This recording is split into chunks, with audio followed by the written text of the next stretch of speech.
নমস্কার বন্ধুরা, রাজ্যের কৃষকদের জন্য বড় সুখবর। অবশেষে বাংলায় শুরু হলো প্রধানমন্ত্রী ফসল বীমা যোজনা। আপনারা এই নোটিশটি দেখতে পাচ্ছেন। 14 তারিখে এই নোটিশটি দেওয়া হয়েছে। ফসল বীমায় এবারে কোন কোন ফসলের আপনারা ফসলের জন্য বীমা করতে পারবেন, কত টাকা পর্যন্ত পাবেন এবং কিভাবে এই বীমা আপনারা করবেন, আপনাদের আন্ডারে কোন ইন্স্যুরেন্স কোম্পানি থাকবে, পুরো প্রসেস আমি এই ভিডিওটিতে ডিটেলস আপনাদের জানাবো। কত তারিখ পর্যন্ত আবেদন করতে পারবেন এবং আবেদন করার নিয়ম কি রয়েছে এই প্রধানমন্ত্রী ফসল বীমা যোজনায়। যারা কৃষক বন্ধু রয়েছেন, আপনারা কিন্তু ফসলের ক্ষতিপূরণের জন্য অবশ্যই প্রধানমন্ত্রী ফসল বীমা যোজনায় আবেদন করবেন। তো এই নোটিশটা আমরা ডিটেলস জেনে নেব। এই নোটিশে কী কী বলা রয়েছে, এখানে ইংরেজিতে যেহেতু রয়েছে, আমরা বাংলায় এর পুরো ডিটেলস ভালো করে বুঝে নেব এই ভিডিওটিতে। তো অবশ্যই শেষ পর্যন্ত দেখবেন এবং নতুন দর্শক হয়ে থাকলে কিন্তু চ্যানেলটি সাবস্ক্রাইব করতে ভুলবেন না। ভিডিওটি শেয়ার করে সকল কৃষক বন্ধুদেরকে জানানোর সুযোগ করে দেবেন। তো বন্ধুরা, এবারে বাংলায় শুরু হচ্ছে প্রধানমন্ত্রী ফসল বীমা যোজনা। এখানে পশ্চিমবঙ্গের যে 14 জুলাই থেকে এই নোটিশটি দেওয়া হয়েছে, 14 জুলাই অফিসিয়াল নোটিফিকেশন এখানে দেখতে পাচ্ছেন। সেই নোটিফিকেশনের নাম্বার প্রধানমন্ত্রী ফসল বীমা যোজনায় আপনারা আবেদন করতে পারবেন।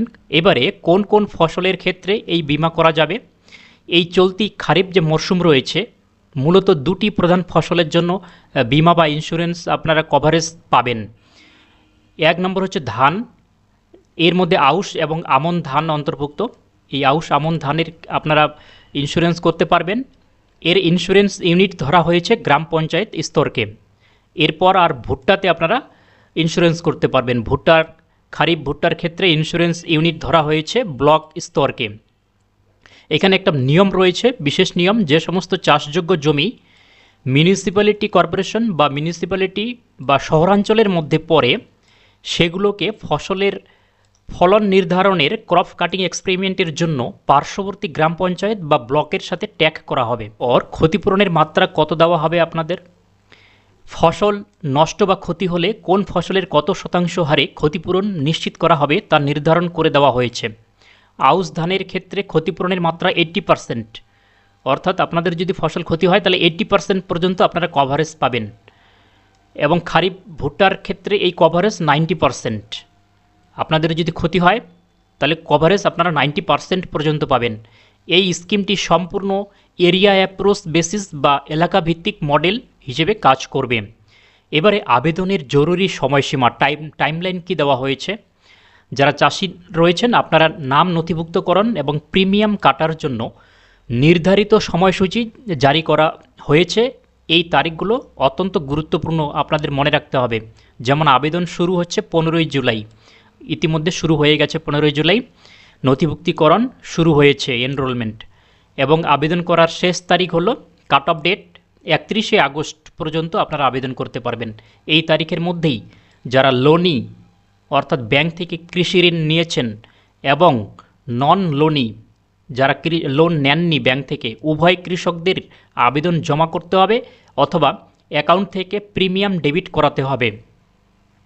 এবারে অনলাইন চালান জেনারেশন, লোনি চাষি যারা রয়েছেন, লোন নিয়েছিলেন ব্যাংক থেকে, ব্যাংক ব্রাঞ্চগুলোর জন্য অনলাইন চালান জেনারেশন এবং প্রিমিয়াম রিমিটেন্সের শেষ তারিখ আপনাদের 15ই সেপ্টেম্বর 2026। এবং অনলাইন চালান জেনারেশন নন লোনি যারা রয়েছেন, সিএসসি ইন্স্যুরেন্স এজেন্ট এবং ব্যাংকিং সহযোগীদের মাধ্যমে প্রিমিয়াম পাঠানোর আপনাদের শেষ তারিখ 2রা সেপ্টেম্বর 2026।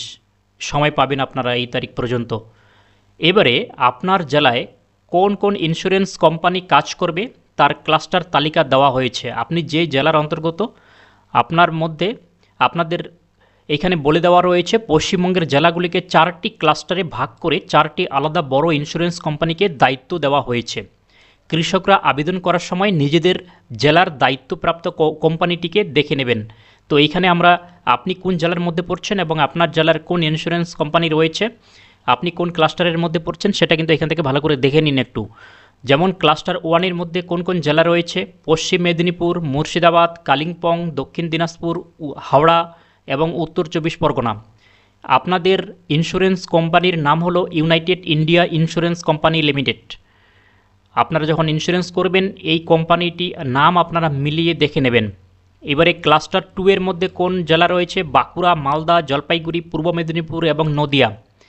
আপনাদের ইন্স্যুরেন্স কোম্পানির নাম হলো agricultural insurance company of India limited. ঠিক আছে।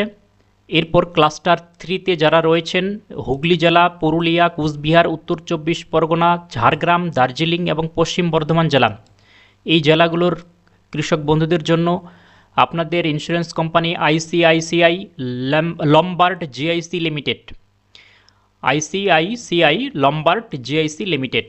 এরপর ক্লাস্টার 4 এর জেলাগুলো হলো পূর্ব বর্ধমান, বীরভূম, আলিপুরদুয়ার এবং উত্তর দিনাজপুর। আপনাদের ইন্স্যুরেন্স কোম্পানির নাম generally central insurance company limited.